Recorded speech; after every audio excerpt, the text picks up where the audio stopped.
तो शुरू करते हैं non stop amazing random facts की बारिश को। तैयार हो जाओ अमेजिंग फैक्ट की बारिश को सुनने के लिए। फैक्ट नंबर 9, कि आपने स्पाइडरमैन मूवी को देखा है? स्पाइडरमैन वाला ये वाला मूवी, इसमें टॉडी एक्टर थे। तो इस मूवी में एक सीन आता है ट्राई का सीन, ये काफी मैजिकली होता है। तो इस क्लिप में आप ये जो सीन देख रहे हो, ये जो सीन हो रहा है, ये एक्चुअली में कोई CGI नहीं है। ये अमेजिंग बात है, वह प्रैक्टिस के जरिए और हजारों रीटेक के जरिए इस सीन को कैप्चर किए थे। काफी अमेजिंग बात है, बिना CGI यानी बिना कंप्यूटर जनरेटेड इमेजरी के इस सीन को वह लोग शूट किए थे। इतनी अमेजिंग बात है ना। मार्वल का जो CGI होता है, जो VFX होता है, जो कि वो अपने मूवी में यूज करते हैं, वो बहुत ही अमेजिंग माना जाता है। मतलब इस वर्ल्ड की जितने भी मूवी आप देखोगे, देख लो सारे मूवी को, पर मार्वल का कोई भी कॉम्पिटिटर नहीं माना जाता है, क्योंकि वह लोग ऐसे लोगों को हायर करते हैं जो कि इतने रियलिस्टिक CGI बनाते हैं। मतलब सोचो, मार्वल का ये जो मूवी है एवेंजर्स एंड गेम, ये 18,000 करोड़ रुपए कमाने वाला वर्ल्ड का पहला मूवी बना था और पूरे वर्ल्ड के सारे हाईएस्ट मूवी के ये टॉप पे आता है। कितनी अमेजिंग बात है ना। फैक्ट नंबर 8, क्या आपको पता है कि स्पाइडर लोग कैसे अपने एग को रखते हैं? जो स्पाइडर लोग होते हैं, जो मकड़े लोग होते हैं, वो अपने एग को ऐसे रखते हैं। ये देख रहे हो आप, इसका एग है। और देखिए कैसे अपने एग को प्रोटेक्ट करने के लिए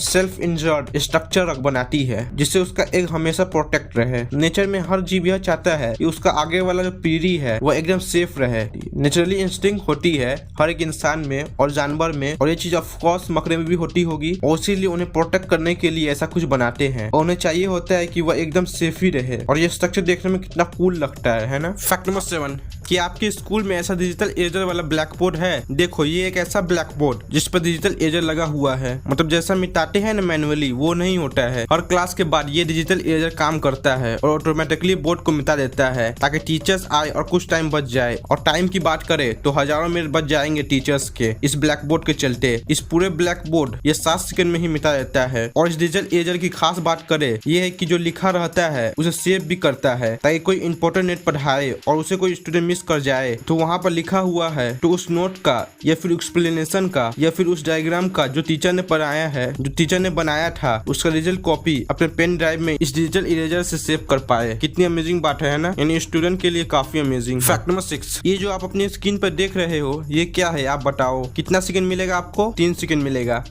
1 2 3। ये कोई ऐसा प्लास्टिक नहीं है जिसमें पानी भरा हुआ है। नो, ये असल में एक स्ट्रक्चर है। इसके स्ट्रक्चर ग्लास के स्ट्रक्चर, यानी ये लिटरली शीशे से बना हुआ है। जो अमेजिंग आर्टिस्ट होते हैं वो इसे शीशे से कैसे बनाए हैं, देखो कैसे। देखने में ये लग ही नहीं रहा है शीशे का बना हुआ है, बट ये एक्चुअली में है। और ऐसा शेप दिया गया है, ऐसा कारीगरी किया गया है कि लग रहा है प्लास्टिक में पानी भरा हुआ है, लेकिन इसे बनाने के लिए जो मटेरियल यूज किया गया है वो ग्लास यानी शीशा है। फैक्ट नंबर 5, ये जो आपका नेवल है, जो बेली बटन है, ये पार्ट, ये एक्चुअली में बहुत ज्यादा मिस्टीरियस पार्ट है। क्या आपको पता है कि क्या है कि साइंटिस्ट ने इंसान के नेवल में से 1458 नए बैक्टीरिया पाए हैं, जो कि यूनिक टाइप के हैं। मतलब जिसके बारे में साइंटिस्ट को पता ही नहीं था कि ऐसा कोई बैक्टीरिया होता है। मतलब नेवल्स बैक्टीरियास, मतलब बेली बटन एरिया में, नाभि के एरिया पे ऐसे ऐसे बैक्टीरिया होते हैं इंसान के, जो कि आप एक इंसान को उठा लो दुनिया के किसी भी कोने से और उसके बेली बटन में बैक्टीरिया निकालो तो वो आपको नेवल टाइप के दिखेंगे। मतलब जो कि साइंटिस्ट को आज तक पता ही नहीं था। उस बैक्टीरिया का नया नामकरण भी करना होगा, क्योंकि वो पहले था ही नहीं। मतलब कितनी अमेजिंग बात है ना। मतलब उस एरिया में पूरा जंगल होता है बैक्टीरिया का। फैक्ट नंबर 4, ये भी बहुत अमेजिंग फैक्ट है। क्या है कि 1 से लेकर 199 तक नंबर लो और उसको वर्ड में लिखो, जैसे ONE1 TWO2 THR3, ऐसा से करते जाओ। जैसे 334, तो आप इसका 1 से लेकर 199 तक वर्ड वाला लिखो। तो क्या आपको पता है कि 999 तक कहीं भी ए वर्ड नहीं आता है? जो इंग्लिश का पहला अल्फाबेट है ए, वही नहीं आता है। 99 के बाद जब 1000 आता है तब 1000 में AND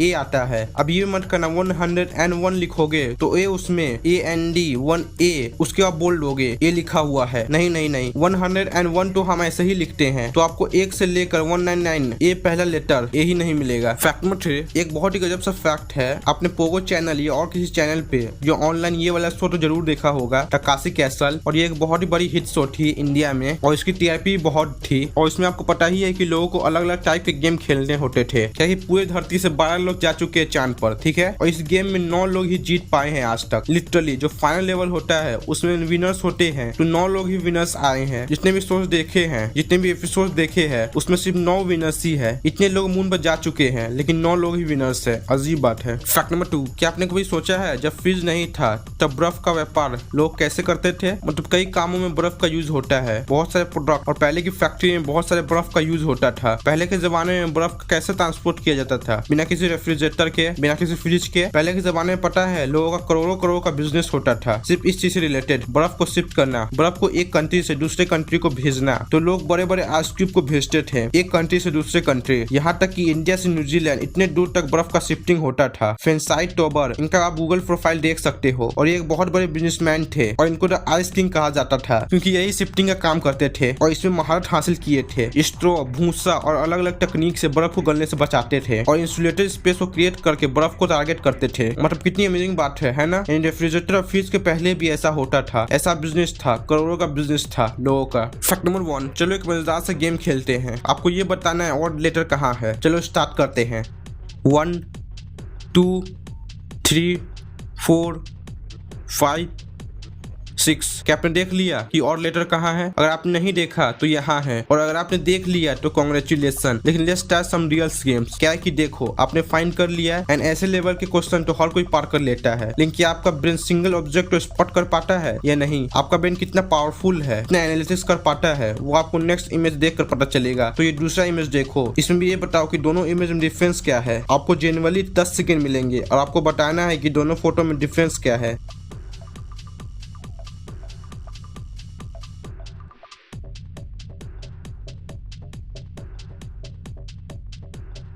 तो अंतर देखो यहाँ पर है। सबसे पहले ये घर देखो, यहाँ पर घर नहीं है, ये देखो ये था डिफरेंस। अब नेक्स्ट इमेज पर आते हैं। इस इमेज को देखो, इस इमेज में बताओ कि डिफरेंस कहाँ पर है।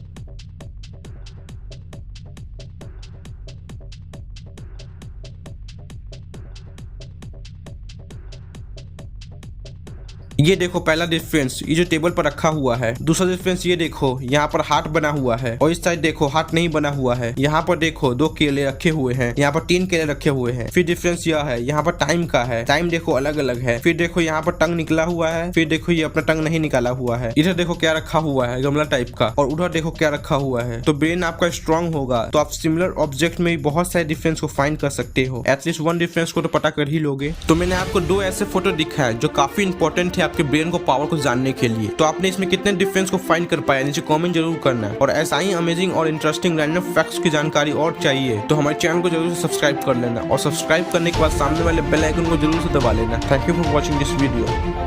ये जो गिगी बर्ड है, इनके बारे में एक बात कही जाती है कि इनका जो टंग है ना, जीभ है ना, उस पर ही दांत निकला हुआ है। पर क्या ये एक्चुअली में दांत है? देखो पक्षी के कभी दांत नहीं होते, लेकिन इनके टंग पर ऐसा स्ट्रक्चर इसीलिए दिखाया गया है क्योंकि ये दांत नहीं है। बहुत लोग कहते हैं कि गिगी एक ऐसा बर्ड है जिसके टंग पर टीथ होता है, और ये फैक्ट बताओ ये ट्रू नहीं है। इनके टंग में एक नेचुरली स्पिट बना हुआ होता है, कांटा की तरह निकला हुआ होता है, जो कि दांत की तरह दिखता है, टीथ की तरह दिखता है। पर एक्चुअली स्किन पर जो देख रहे हो वो भी एक्चुअली में एक मकड़ा ही है, पर ये मकड़ा से अलग दिखता है ना। और ये ज्यादातर अफ्रीका साइड में पाया जाता है और इसको स्कॉर्पियन टेल स्पाइडर कहते हैं। पर इनका नाम तो काफी खतरनाक है, स्कॉर्पियन टेल स्पाइडर। पर ये बाइट नहीं करते, इनका बाइट आम होता है, आम स्पाइडर की तरह होता है, कोई नुकसान नहीं पहुंचाता।